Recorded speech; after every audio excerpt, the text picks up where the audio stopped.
I'm John McKee, editor of Messianic Apologetics.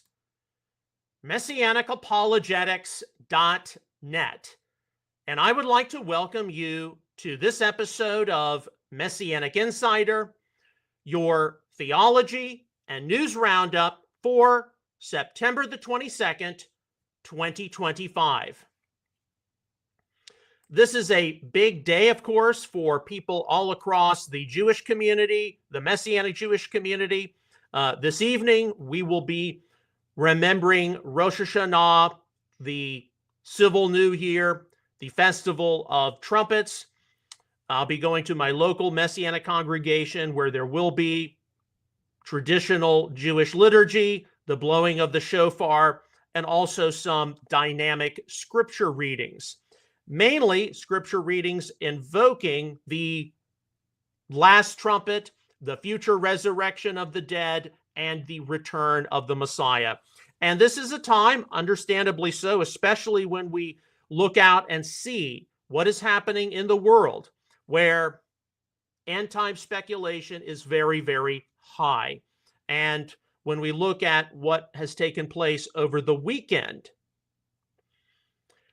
there is a huge amount of discussion, talk, and concern for what is taking place.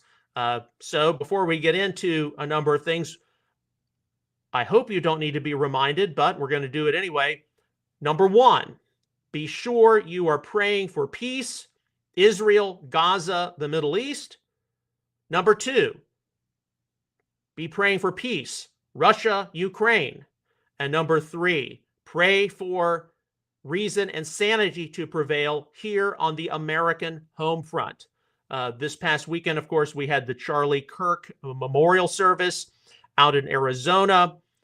And there are going to be a lot of people who are inspired from that to go and do the work of the kingdom. So there are a lot of dynamics in play right now, which many people are talking about and many people are not.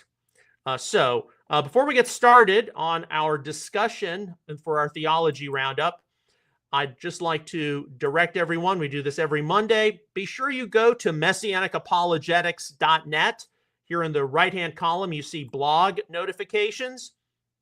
Be automatically notified by email when Messianic Apologetics is updated.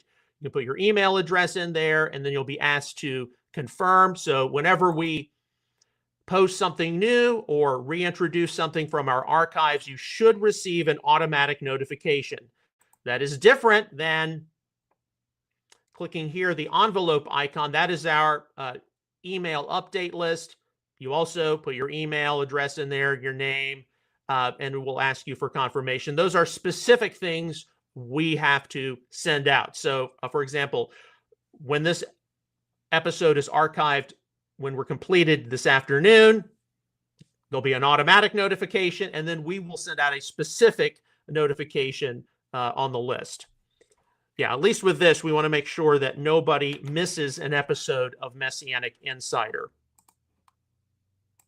All right, and of course, because the fall high holidays are now upon us, please, if you have not already, I encourage you to get a copy of our ministry publication, the Messianic Fall Holiday Helper. It goes into extensive detail regarding some of the Jewish traditions involving Rosh Hashanah, Yom Kippur, Sukkot, extensive frequently asked questions, different reflections on traditional Bible passages read, like the book of Ecclesiastes for Sukkot. There's some day-to-day reflections for the 10 days of awe between Rosh Hashanah and Yom Kippur, which we're getting ready to enter into. A lot of good resources, which you should find very, very helpful. Available in both paperback as well as ebook for Amazon Kindle. All right, so our theology roundup. Our theology roundup for today, I don't have a specific teaching because I know on Friday we did review the whole issue of the last trumpet and its association with the second coming, which necessarily invokes various themes of the Feast of Trumpets, which we are commemorating starting this evening. But I do want to kind of reflect on just a number of some of my experiences over the years as our family has remembered the fall high holidays, Rosh Hashanah, Yom Kippur, and Sukkot. It was 30 years ago that it was this time of year our family was getting pulled into the Messianic Jewish movement at Baruch Hashem in North Dallas. Now, my parents were the ones who, Mark and Margaret Huey, they had gone on a tour to Israel as a newly married couple 6 months after they got married in December of 1994. And it was a Zola Levitt tour, a Messianic Jewish tour. And while they were there, the Lord communicated to them that he really wanted them to keep the feasts. And so, yes, it took another 9 months or so. But by the fall high holidays, 1995, they had started attending Baruch Hashem. And then over the course of the next 6 to 9 months, so by around spring break 1996, they were attending Messianic Jewish congregation regularly, Erev Shabbat. My sisters and I, we were still pretty much doing Sunday church. By the beginning of 1996, that's when we started noticing that, we'd go to, my sisters and I would start going to Shabbat services Saturday morning.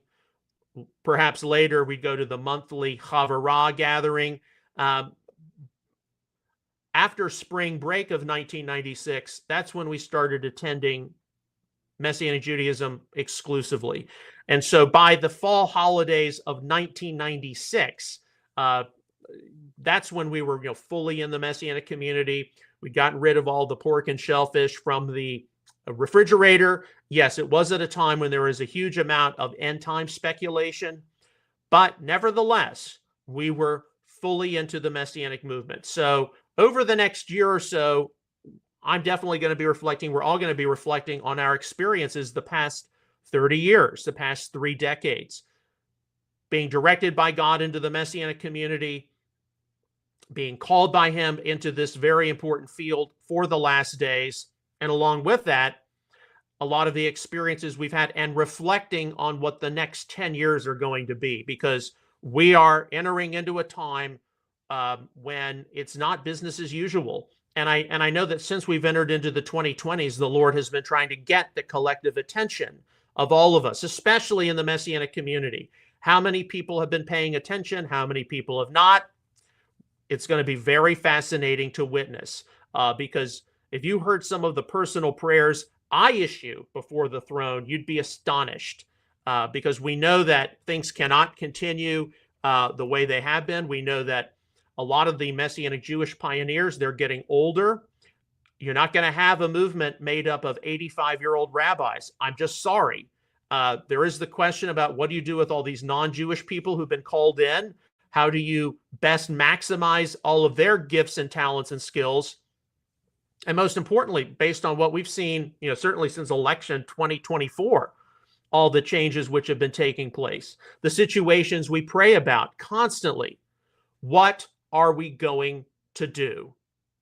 So the Lord's getting our attention, and I hope, although each one of you, your experience is going to be different. I hope that in the midst of some of the traditional Rosh Hashanah liturgy, the blowing of the shofar, etc., there are prayers doubtlessly going to be issued for Israel, the return of the hostages.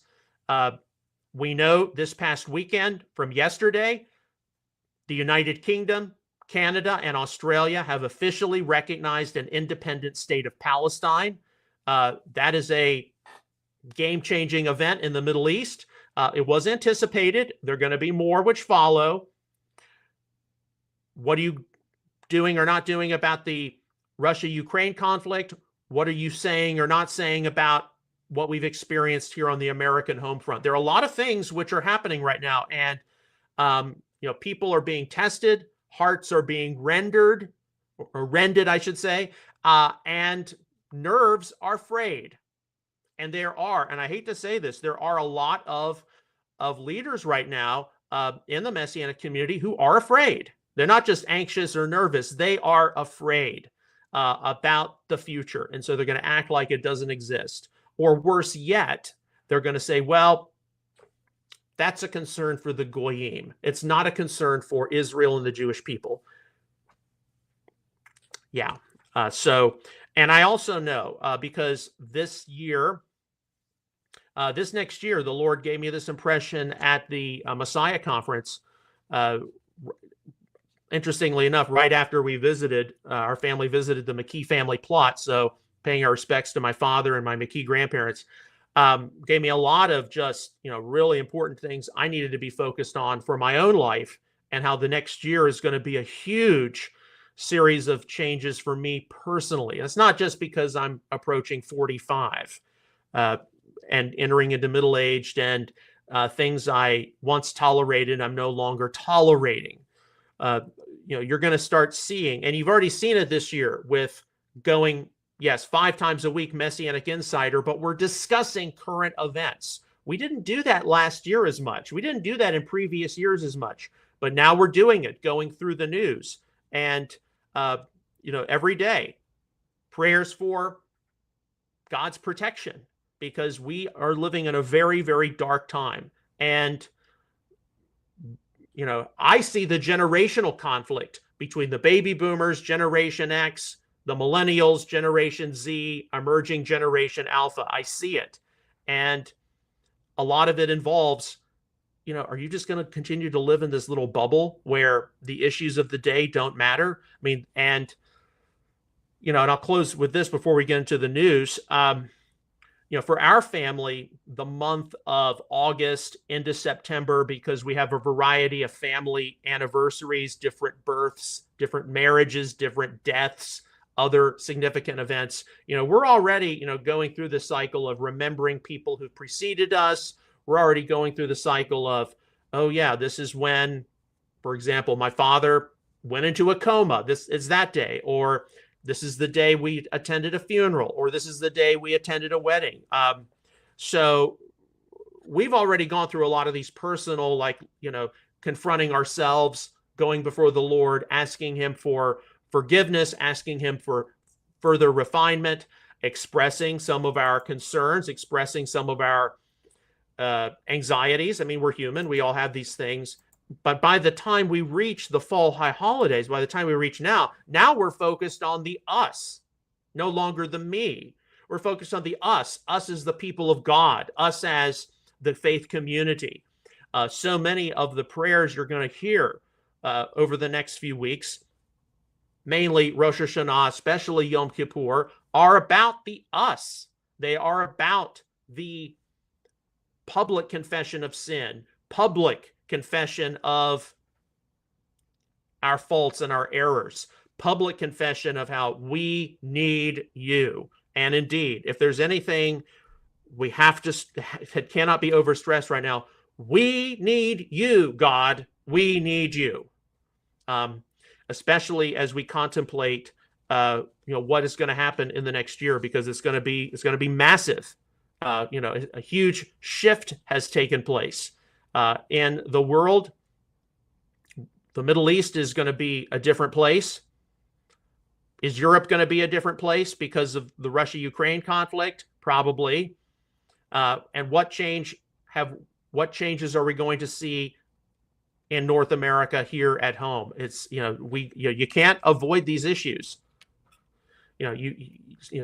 So much of my recent experience with the Messianic community has been, we want to be the end time move of God. We want to be at the center of God's plan. But when that actually happens, then we find out that calling the Messianic movement the end time move of God, it was just for marketing. And we really are too afraid, too anxious, too insecure to walk into that vocation. But you know what? God is merciful, and he gives us the opportunity to change. And he also gives us the opportunity to change without needing drama. But far too frequently, drama is something which has to happen. I don't like drama, and I hope you don't either. All right, so we have a lot of news to get through.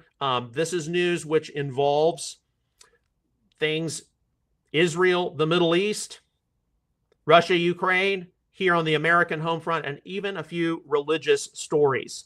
Now, we always do the news roundup after the theology roundup, because news, of course, is something which changes day to day, and it's time sensitive. So I just have to let you know, we know that some of the things we're going to be noting and commenting on might change, right? That's the nature of the world. But we also know that there are a lot of things which are grabbing the attention of people, spiritual leaders, rabbis, pastors, whomever, have a lot of things they need to be talking about based on what is occurring in the world. Because if you're a congregational leader, a rabbi, pastor, whatever, and you're not talking about at least some of this stuff, someone else is going to step in, and they're likely to get people all stirred up and all afraid, rather than staying grounded, staying calm, and aware of how these matters have been unfolding for multiple weeks, multiple months, even multiple years. Okay, so all the stories I'm about to go through, these are mainly things I encounter passively on social media. They'll be listed later today when this episode is archived at MessianicApologetics.net. So, of course, you can go look at the stories, read the articles, etc. Watch the different clips. All right, so our first story, and this is from our local Messianic congregation. My stepfather, Mark Huey, there you are. There he is right there, standing at the end of our Shabbat service this past weekend, this past Saturday. He gave a short 7-minute or so testimony remembering Charlie Kirk, a number of the interactions he had in the past week attending a conservative Jewish gathering here in the Dallas area, where, there are a lot of Jewish people, a lot of Christians who support Israel. They are conservative. Charlie Kirk's assassination was, of course, the talk of the town, and he actually was able to interact with a number of people who knew him personally and could help clarify a number of the rumors circulating about him and Israel and the Jewish people, etc. So I encourage you, if you've not watched this already, please do watch this.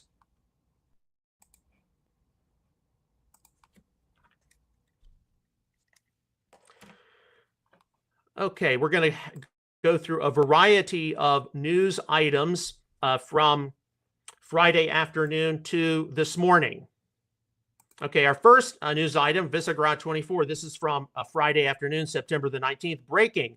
Estonia officially announces that it's invoking NATO Article 4 after today's, that would be Friday's, 12-minute long violation of Estonia's airspace by 3 Russian fighter jets. So we did report on this on Friday that the Russian Air Force violated Estonian airspace. Estonia, one of the Baltic states, former member of the Soviet Union, present member of NATO, invoked Article 4. Of course, going back in time, beyond the Russia-Ukraine war, Russian drones entering into Polish airspace, Russian drones entering into Romanian airspace, now Russian Air Force into Estonian airspace. Article 4 just means there's going to be a consultation among NATO members to see if this incursion is something which has to be seriously investigated. It's not an attack on a NATO member, but it is an incursion of sorts, which has to be looked into. All right.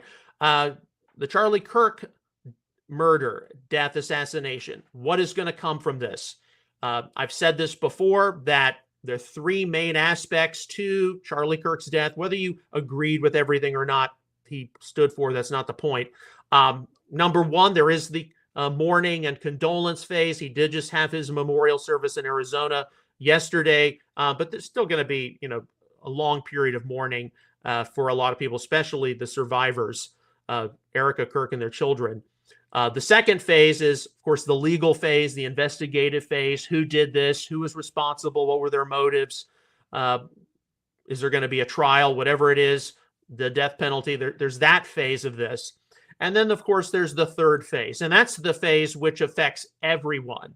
The phase of evaluating Charlie Kirk's legacy, his impact on both politics as well as religion. He did raise a lot of questions. He did raise a lot of issues which were inconvenient for many, many people. And indeed, a lot of the questions he raised, I mean, perfectly legitimate questions. I didn't always agree with him. I would say he was more conservative than I am. I would sit to the immediate right of center on most issues. But he raised a lot of things which those on the political left frequently found inconvenient and intolerable. And what one of the main aspects of his death, his legacy is going to be, we've got freedom of speech here in the United States, and if we do not use it, we will lose it. If we do not get involved in the political process, our society, the wonderful things in our society, could be lost forever. So there are a lot of people, of course, they're evaluating his legacy. And further on, we're going to note a few of the people who eulogized him yesterday. Now, here is an article from Charisma magazine, whether you like charisma or not. This is from September the 18th. Massive revivals happening in the wake of Charlie Kirk's death. Is this the final harvest? ? And of course, it talks about a number of the people who are thinking that Charlie Kirk's death is going to give rise to a lot of people going back to church, reading their Bibles, returning to traditional values, etc. So, yeah, there are just a lot of things which some people are expecting from this in terms of not only religion here in North America, but also around the world. And of course, we do know that there are people who it's undeniable as a result of his death. I haven't been to church in 20 years, or I haven't opened my Bible in a long time. There's going to be people who are going to respond in that way. And of course, the ongoing question is, what about the Messianic community? Because as I reported, as soon as this hit the news cycle that he had been tragically killed, there were people in the Messianic community on one forum I'm a part of, various rabbis, they'd never even heard of Charlie Kirk. There were some who were aware of him. They'd followed him passively, but they weren't like really engaged with a lot of his perspectives. I was a little more engaged than they were, but I didn't follow him day to day. I followed him as certain things came up, but I was aware of him. Messianic community is always behind the curve. I'm just telling you, it's always behind the curve when it pertains to the issues of the day. And I don't know why that's the case. We certainly know in the Jewish community is up on top of the issues of the day. Protestant community up on top of the issues of the day. This purposefully staying behind the curve, it seems, it's not going to be permissible that much longer. It just isn't. I'm not going to permit it that much longer. That's why we've gone 5 times a week with Messianic Insider, staying up to date with what is happening.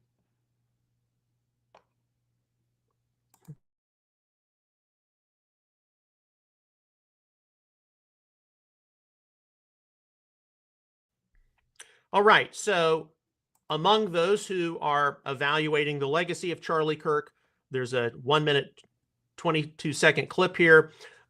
Timothy Cardinal Doland on Charlie Kirk. So he's a Roman Catholic cardinal based in New York City. The more I learned about him, I thought this guy is a modern-day St. Paul. He was a missionary. He's an evangelist. He's a hero. He's one, I think, that knew what Jesus meant when he said, the truth will set you free.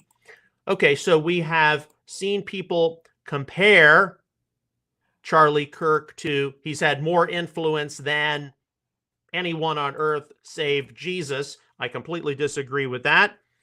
We need to guard ourselves against Kirkolatry. Others have said, I think he's like the 13th apostle. Here you see someone comparing him to Paul the apostle. Others have compared him to the martyr Stephen. I mean, there are going to be these comparisons. I think more realistically, his tragic assassination, for those of us here in the United States, is a JFK, MLK level event. It's that kind of watershed event for millennials, definitely Generation Z, and how the Lord might very well breathe some oxygen on the embers of conservative America, which are going out, for one last push. I do know a lot of people who are moving in that direction. I myself am evaluating that direction. Let's just say that. All right, so there are a lot of responses to Charlie Kirk's death. This is from the X channel, the Imago Dei Ministry. This writer says, unpopular opinion. I'm grieved that Erica Kirk was chosen to lead Turning Point USA. Her husband was just murdered and her children have been left without a father. What they need is a mother fully present in the home, not paraded across conference stages, whisked away to national events, or pushed into the public spotlight. I'm not saying she cannot take part in ministry work, but it cannot totally consume her. It cannot consume her or pull her away from her first God-given duty. And then her view is, this person's view is, God did not call women to step into the shoes of their husbands or to take leadership over men. Okay, so there are going to be a lot of people who represent more or less complementarian to even, patriarchal light views, who don't like the idea that even though Charlie Kirk wanted his wife to take over Turning Point in the event of his passing, they're not going to like Erica Kirk taking over. And of course, they're welcome to that opinion. I hold to egalitarian views. So my view is I want a strong man or a strong woman, a qualified man or a qualified woman with the gifts, talents, and skills to lead a group like Turning Point. Actually, the biggest part I've got an issue with in terms of Erica Kirk, and yes, we got to pray for her. She's a new widow, got to pray for her children. The one thing which is not being discussed, and we're going to get into this a few more times today, is he was Protestant and she was Roman Catholic. Okay? I've got, as somebody who, in my family background, my grandmother was excommunicated because she married my grandfather, a Protestant. And that has kind of stuck with the family since 1949. So yeah, over 75 years now. And, yes, we recognize that there are sincere Roman Catholic people. A lot of Roman Catholic people, they're moral, they're ethical, and in their final days, they make their peace with God and they get into the kingdom, in spite of some of the things that Catholicism does.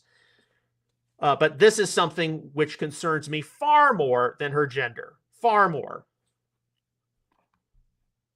But everyone is going to take something away from it on their differently. Okay, from Vivid on X, September the 19th. So this is still Friday. From President Donald Trump, 34-second clip. What happened on October the 7th was genocide at the highest level. Little babies chopped in half, head cut off people. That's genocide. That's correct. And of course, a lot of these factors are going to be coming out once again as different, notably Western, notably G7 countries start recognizing an independent state of Palestine. Are you rewarding Hamas? That's the question a lot of people are going to have to sort through. All right. From Open Source Intel Defender, of course, we've been talking about how Saudi Arabia and Pakistan have just signed a mutual defense agreement.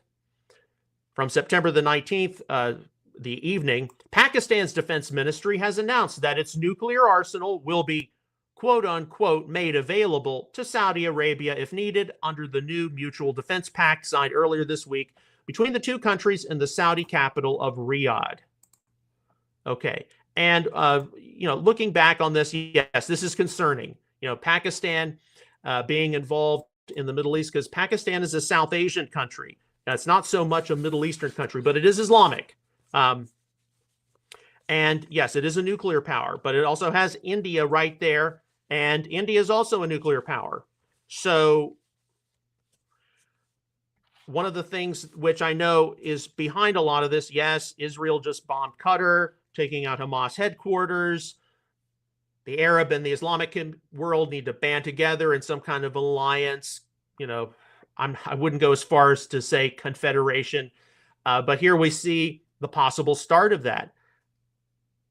From Pakistan's side, while it has nuclear weapons, Pakistan is also relatively bankrupt. Saudi Arabia, on the other hand, is flush with cash, right? Oil and gas money. So there is kind of a mutual aspect to this. Pakistan promises possible availability of its nuclear arsenal to Saudi Arabia. Saudi Arabia probably is going to be promising money to Pakistan, which it needs.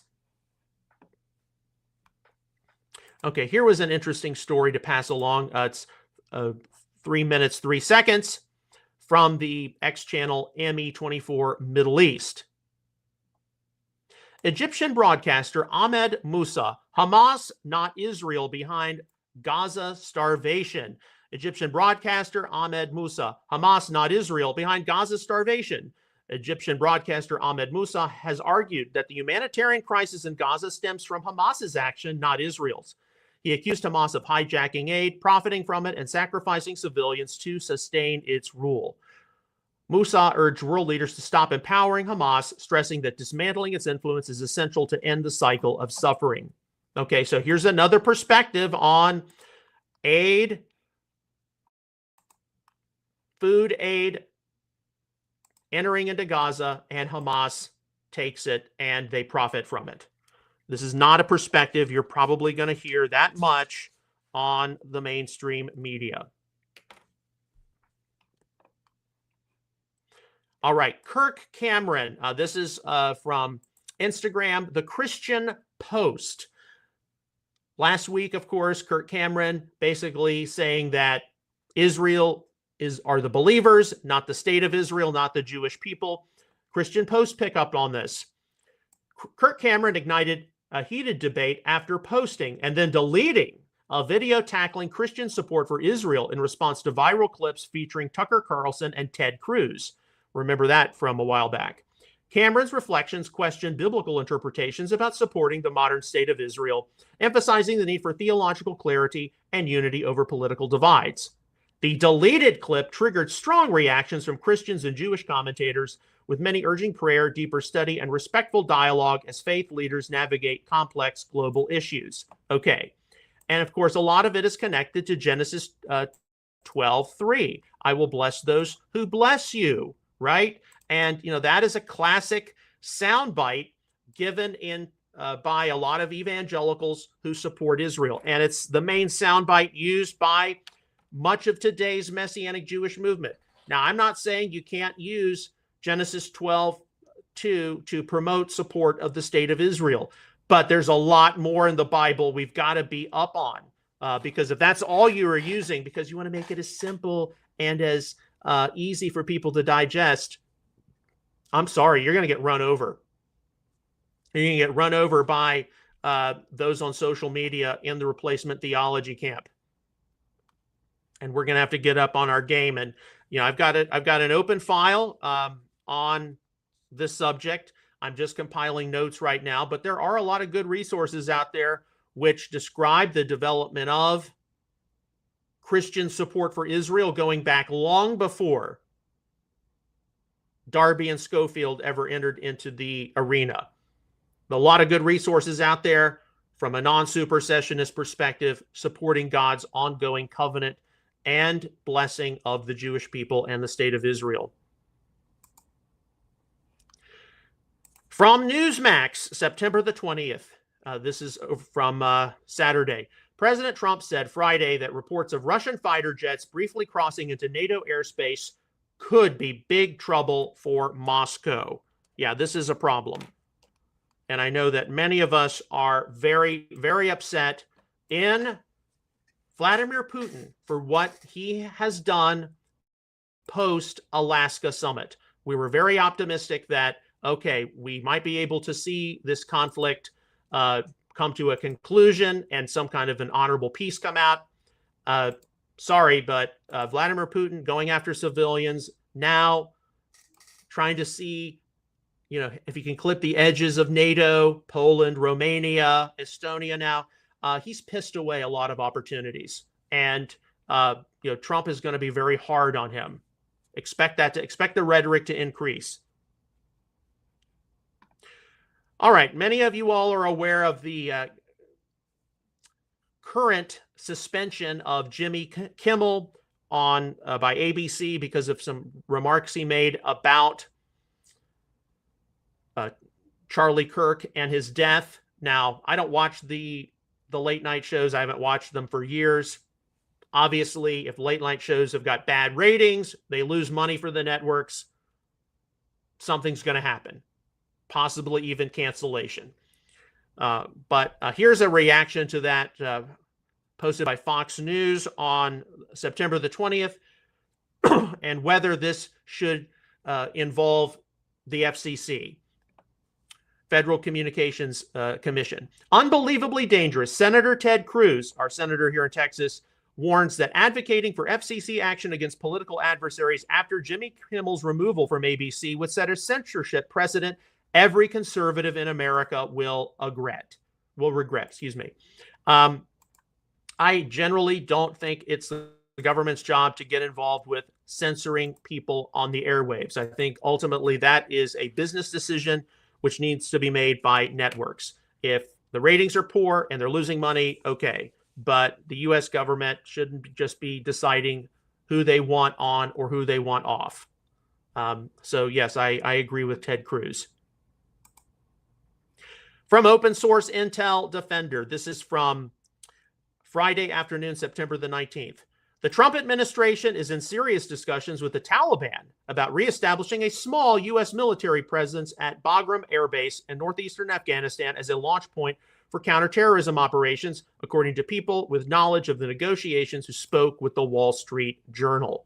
Now, I think many of us believe that the withdrawal from Afghanistan in 2021 during the Biden years was a national disgrace.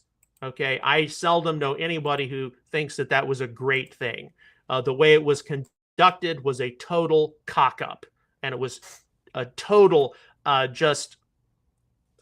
anyway. But will the Trump administration be able to enter back into Afghanistan? We'll see. The rhetoric is going to go back and forth for certain.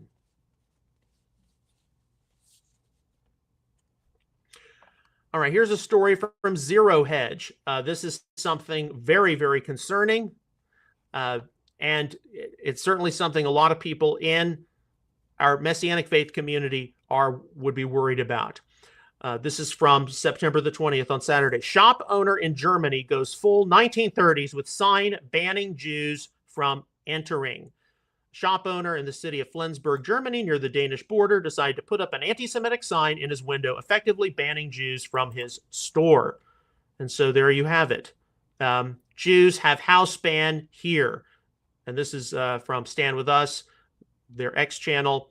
And yeah, you can go into greater detail about this. You can read the story. And of course, a lot of people, well, it's not against the Jewish people. It's against Zionism. But at the same time, many people are conflating political Zionism with just Jewish people trying to go about their business. And I know a lot of people right now, some of them are Messianic Jews. Some of them are more like one law types. And, they're really engaged in, Paul within Judaism, that theological school of thought. Well, we're just dealing with Judaism in the Second Temple period and Paul and Jesus and what this. But how many people subconsciously conflate Second Temple Judaism with the Middle Eastern situation today? And that doesn't affect perhaps some of their interpretations or approaches. It does. I'm sorry, it does. And,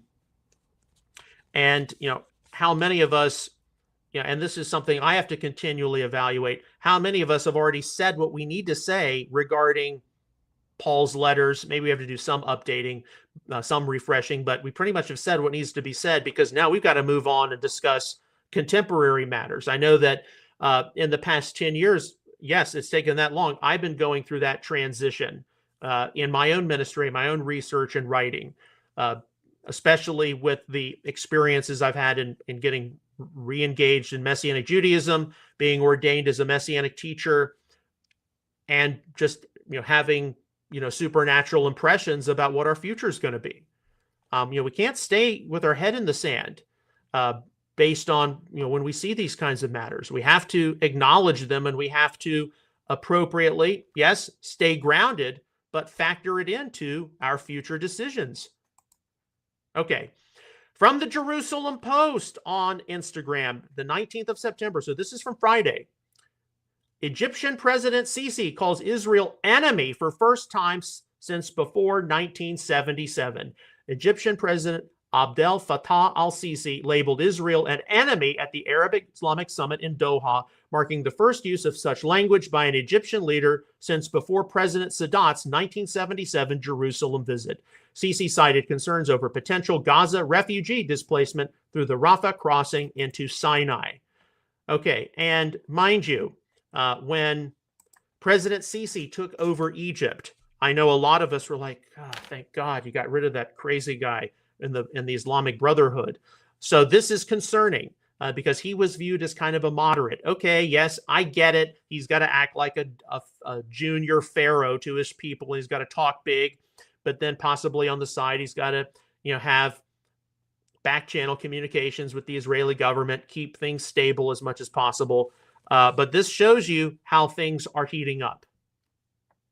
And no, I don't believe that Egypt and Israel are likely to go into another conflict, but the tensions are going to be there. All right, from Charisma, change subjects completely. This is from September the 19th. Mars underwater UFOs and giants. L.A. Marzulli warns of the coming deception. So here you've got more discussion about Nephilim, UFOs, underwater matters. And indeed, okay, here you see Marzulli pointed to comments made by Representative Tim Burchett about underwater phenomenon, highlighting how some of these mysterious objects are operating beneath the ocean. So UFOs are not just in the sky now. You got underwater style UFOs. Referencing Bob Lazar's theories about gravity wave propulsion, Marzulli explained why these objects defy our understanding of physics. It's a gravity wave, and the gravity wave is bending space, time as we know it, and moving the craft, which is why there's no G-forces. It's manipulating gravity so it can go in any direction, says Marzulli. Excuse me. And of course, you can read all of this in greater detail. But Charisma picks up on these Nephilim, UFO, UAP, underwater craft topics. Are they just looking for clicks? Or are they wanting to have some kind of an open discussion about Genesis 6, which of course is going to lead us to what? Genesis 1 through 4, Genesis 1 through 11. And how many people are ready for those kinds of open discussions?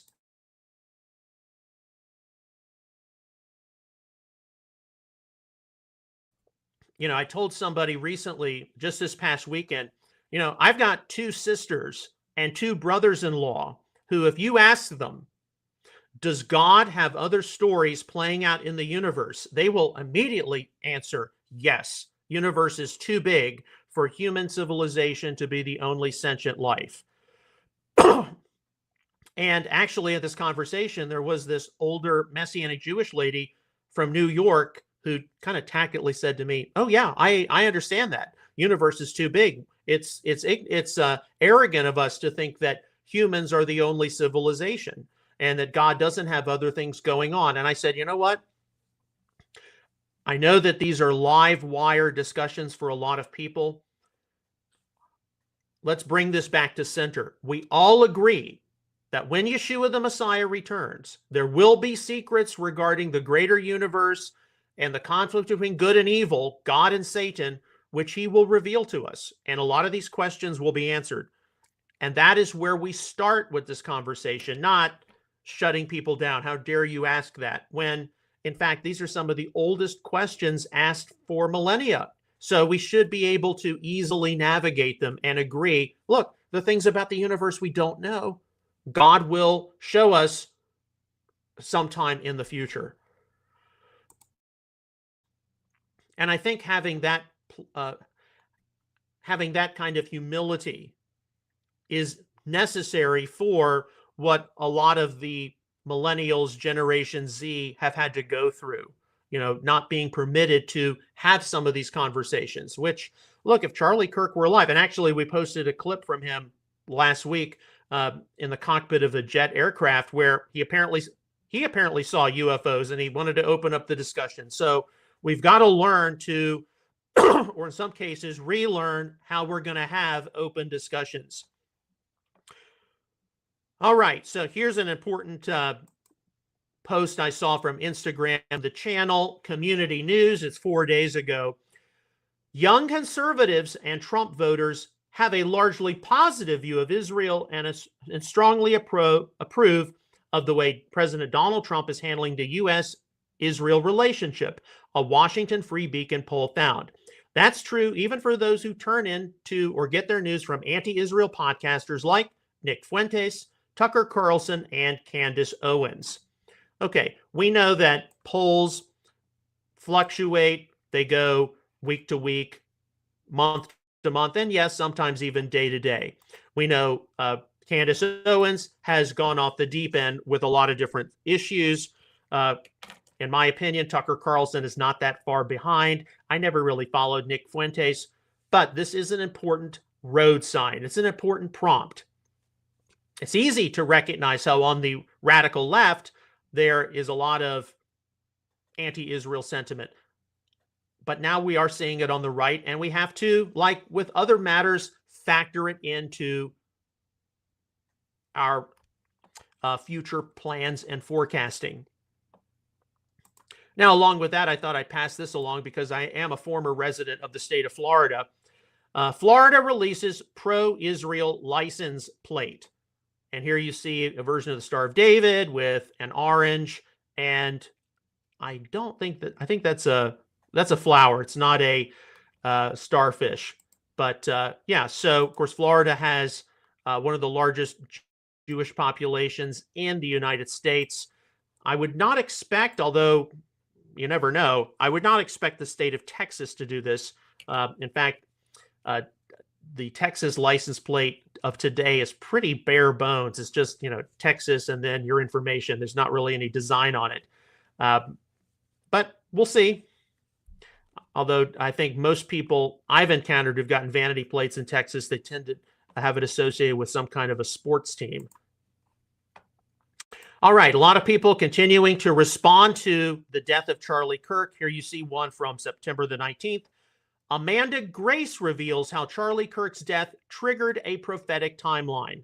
Now, look, the only reason I follow Charisma Magazine is because it is the #1 publication people in the Messianic community read, because their #1 person, Charisma, is Jonathan Cahn.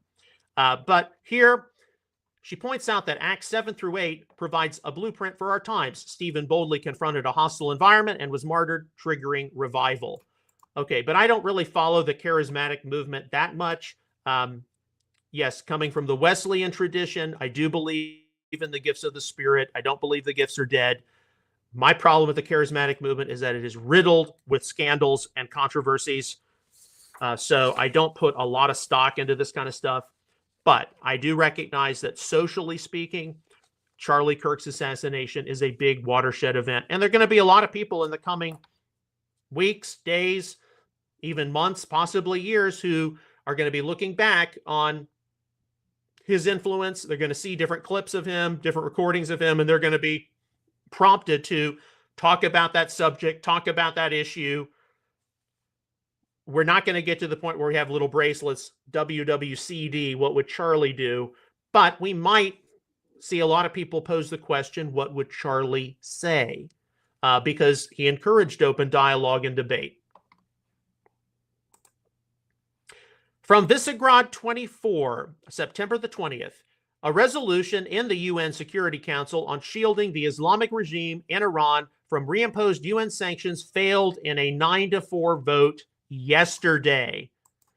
Yes, the Iranian situation, even after the 12-day war, has not ended. The Iranian regime is still in power. They have been broadly neutered in some areas, broadly neutralized in some areas, but they're still in power, and we wait to see what happens. the momentum to see some kind of regime change in Iran appears to have kind of deflated. Of course, we know that the news cycle changes, and we know that there are a lot of people, a lot of Iranians, Muslim or otherwise, who would like to see the Ayatollah gone and the Shah return. But from a geopolitical standpoint, we're still going to see Iranian nuclear ambitions. I'm sorry to say that. Okay, here's a post came across my feed on Instagram, very important to look at, from Kevin Cardinart. And here he has a meme, Return of Christ predictions since 1800. And he goes through this long list, failure, failure, failure, failure, failure, all the way to 2025, because a lot of people are predicting that tomorrow we're going to see the rapture. Now, of course, I know that a lot of people who make predictions, maybe they mispredicted, and so we'll wait a few days before saying anything. But here you see some really notable ones. Pat Robertson, 1982. Jack Van Impe, 2012. John Hagee, 2014. Mark Biltz, 2015. He was the guy who got into blood red moons and all of that. And I think he even attended a Messiah conference. But he is somebody who has definitely influenced a lot of people in the Messianic community. So yeah, there are a lot of people who they make false predictions, and then some of them they act like they never did it. That's what Monty Judah did in 1997, and then in 1999, and everything else. And all they do is they bring discredit to the legitimate study of prophecy and legitimately following current events. Look, we know we're getting closer, but why do you have to be the man of insight, the prophet, the whomever? Why can't you just let things naturally play out and make sure that people repent of their sins, they get right with the Lord, and they don't have to experience a Messiahless eternity? From Open Source Intel Defender, Israeli Prime Minister Benjamin Netanyahu, this is from the 20th, has asked the Trump administration to press Egypt to scale down a recent military buildup in the Sinai Peninsula, one U.S. official and two Israeli officials tell Axios. During their meeting in Jerusalem on Monday, Netanyahu presented Secretary of State Marco Rubio with a list of activities in Sinai that he claimed were substantial violations by Egypt of its 1979 peace agreement with Israel. So just scrolling down a little bit, the Egyptians have grown increasingly worried during Israel's war in Gaza that Netanyahu and his government want to push some or all of the 2 million Palestinians in Gaza into Sinai. Egypt boosted its forces on the border with Gaza and said an influx of Palestinian refugees would be treated as a threat to Egypt's national security. Okay, so we all recognize that, the Arab world, the Islamic world, they are almost united completely in their condemnation of Israel's ongoing conflict in Gaza. But what about removing a lot of the civilians from Gaza? I mean, Sinai's right there, right? And they'll stay there temporarily, and they'll come back when the conflict is over. Why this military buildup on Egypt's part to keep these civilians out? Is it a recognition that there's a problem among the population in Gaza?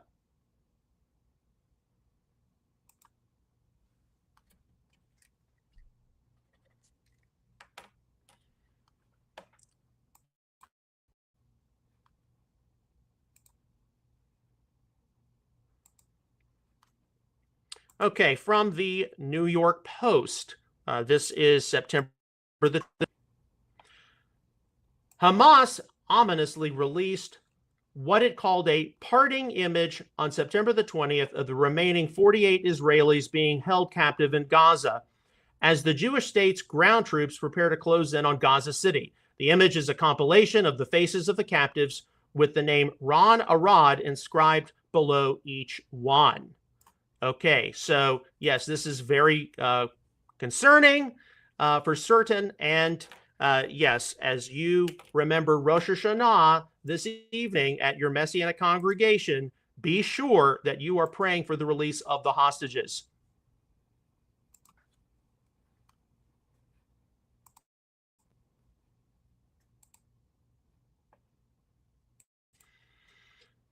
Okay, so here we have from Open Source Intel Defender, September the 20th. So this is all from Saturday.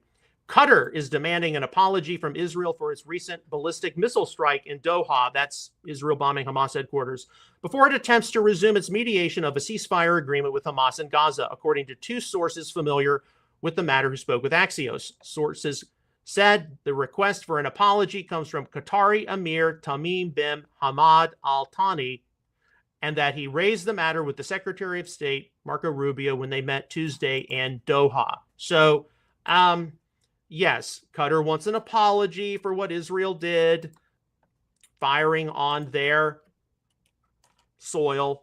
Yeah, this is the event which has gotten a lot of the Arabs, a lot of the Islamist countries to want to band together in some kind of a mutual defense arrangement.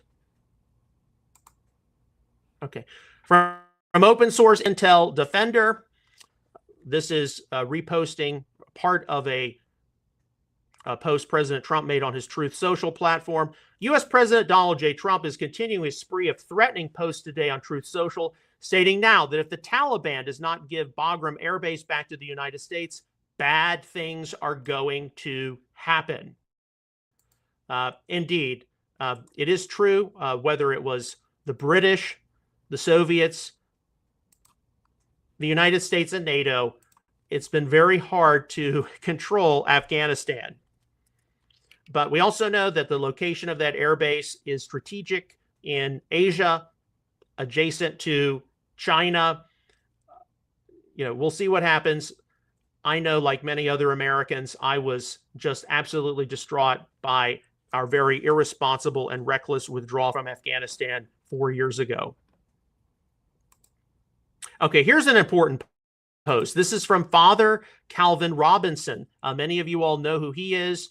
He's very much been associated with the MAGA movement, even though he's located in the United Kingdom.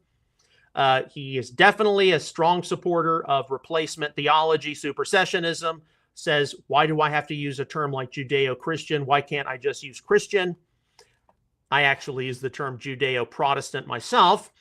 But here he's tweeted on September the 19th, name a figure in church history who has caused more damage to people's faith than John Nelson Darby or Cyrus Schofield, invoking that dispensationalism, Christian Zionism has caused more damage than anything else. And of course, here you have a lot of different responses, including this McKee fellow. His response is right here, Julius Wellhausen. Of course, any of you all who've been in Old Testament studies, you know who Wellhausen is. He is the progenitor of the JEDP documentary hypothesis from 19th century Germany. A lot of what would become higher criticism, the idea that the Torah was not a product of Moses and or Moses' scribes with some post-Mosaic editing later by a figure like Ezra the priest, but instead the Torah was a product of the redaction together of the JEDP sources, and then from that, a bringing together and editing together of ancient Israel's mythology, a lot of which it picked up, a lot of which the Jewish community picked up in Babylonian exile. And then from that, of course, the idea that most of the Old Testament is just fiction or it's embellished in places. I think that has done more damage than Schofield or Darby by a long shot. Because it's not just a matter of, dispensationalism thinks that we're living in the church age, the age of grace, preceded by the age of law. The Mosaic Torah has been abolished. Higher criticism, at least dispensationalism still generally treats the Torah, the Old Testament, as being historically reliable. Moses existed. It's not ancient Israel's campfire stories, which are embellished. Higher criticism treats most of the Old Testament as being fiction. I mean, that's far more damaging to our faith than some of the radical separation between God's law and God's grace, which, by the way, is largely being repaired now with the emergence of the Messianic community onto the scene. All right, so here's a story from our own backyard in the Dallas-Fort Worth Metroplex. And this is, of course, something very concerning, I would say.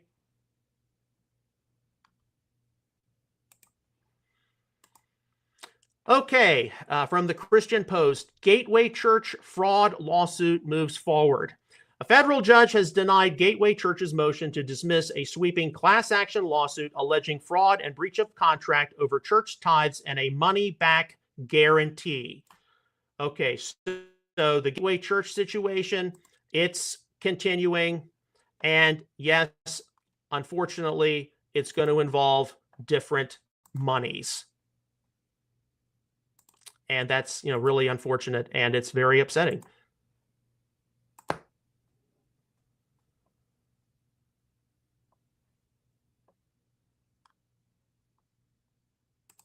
Okay, so our next story. And of course, right now with Rosh Hashanah on our doorstep, there continues to be a lot of false rapture predictions, but this has really got to just be way down there. The Hebrew year 5785 finishes on Feast of Trumpets 2025. Okay. All right. If you look at the meaning of 5785 in Strong's Concordance, it connects to a rapture. And then, there's some other, you've just lost me right there. There's some other reasoning here, of course. But it's like, you're basing your theology on Strong's Concordance numbers? What? So, yeah, we see that. And we see that a lot of the rapture predictions, end time predictions, they're not based on a lot of solid exegesis. This is not the first time I've seen people make claims about Strong's Concordance numbers containing important messages for religious people. Not the first time at all. But yes, this is something very, very concerning.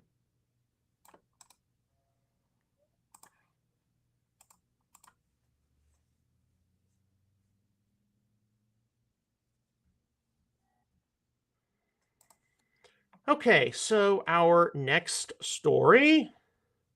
Okay, this is from the weekend, and we're going to basically follow a lot of the things as I encountered them on social media during the weekend. Canada recognizes the state of Palestine, from Mark Carney, the Canadian Prime Minister. Okay, so yes, this is not hearsay anymore. This is the exact post I saw come across X.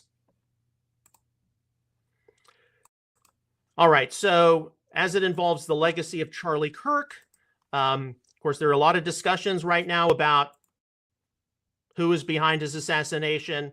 What about this? What about that?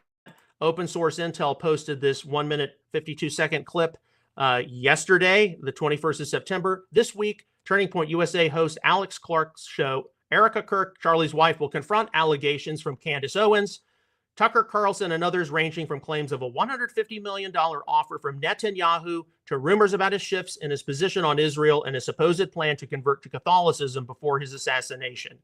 So the rumor mill is right now about Charlie Kirk's death. And yes, matters of Israel, the Jewish community, other things are circulating. And I haven't seen anything about this yet, so probably going to be a couple of days. His memorial service was yesterday, but we'll definitely stay on top of this. All right, so this is the post I saw yesterday, Sunday, from Open Source Intel. There's a 6-minute, 21-second clip. The UK recognizes Palestine as a state. Prime Minister Starmer emphasizes that Hamas has no role in Palestine's future and announces expanded UK sanctions targeting Hamas members. Okay, so at least the logic is that, well, if we recognize a state of Palestine, that question is off the table now, and now we can begin more robust negotiations ending Hamas rule. We'll see what happens. A lot of people are not too favorable about it, but we will see what happens, whether it works or whether it backfires. All right, from Source Intel, this is from September the 21st. Prime Minister Netanyahu, a Palestinian state will not be established. The response to the latest attempt to impose on us a terror state in the heart of our land will be given after my return from the United States. Okay, so we're expecting Netanyahu to visit the U.S. I believe it would be his fourth visit to the U.S. since Trump returned to the White House. So we'll just wait and see what happens. I mean, there's going to be a lot of strong rhetoric made. I'm sorry. A lot of world leaders are going to the UN. That's probably what he's referring to. But he's doubtlessly going to meet with U.S. officials while here. I still have a lot of news to go through from the weekend. Okay, this was important to pass along. This is from Ambassador Mike. Of course, he's the former governor of Arkansas. This was posted yesterday morning. It's a 1 minute, 34-second clip. Today, we mark the joyous occasion of Rosh Hashanah. We know this has been a trying time for the Jewish people, but we pray that the new year brings renewed blessings and a resurgence of hope. Now, bear with me as Rabbi Shem Tov teaches me how to blow the shofar, Shana Tova, which is kind of interesting because many of you know that not only was Ambassador Huckabee a former pastor, but he's also a musician. So he didn't seem to have a lot of success blowing the shofar there.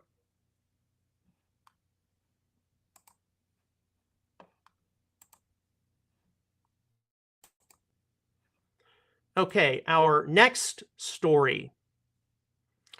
Okay, yes, and I do appear to be frozen on the video, so we're going to have to wrap this up really quickly. Okay, so yes, Czech president called for shooting down Russian planes that violate NATO countries' borders. That is from September the 21st. Okay, I did tell you with this setup that, you know, the Mac OS recently updated, and so that's what you're experiencing with me being frozen. I hope everyone can hear me all right. But yeah, that's just really unfortunate.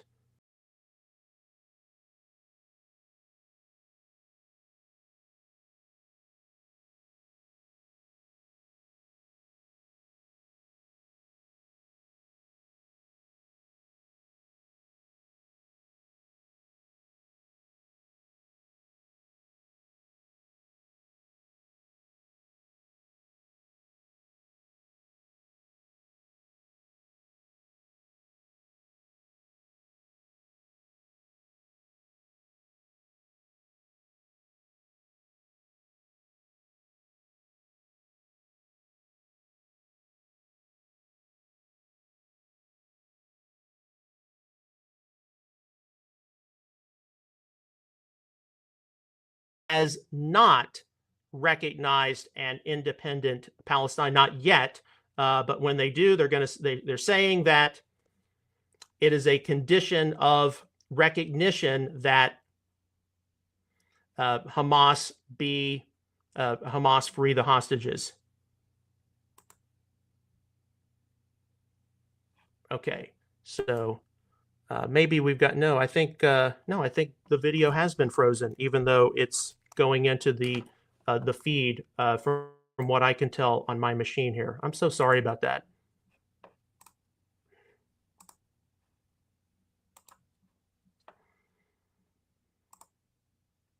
Yeah, I'm frozen. I'm stuck there.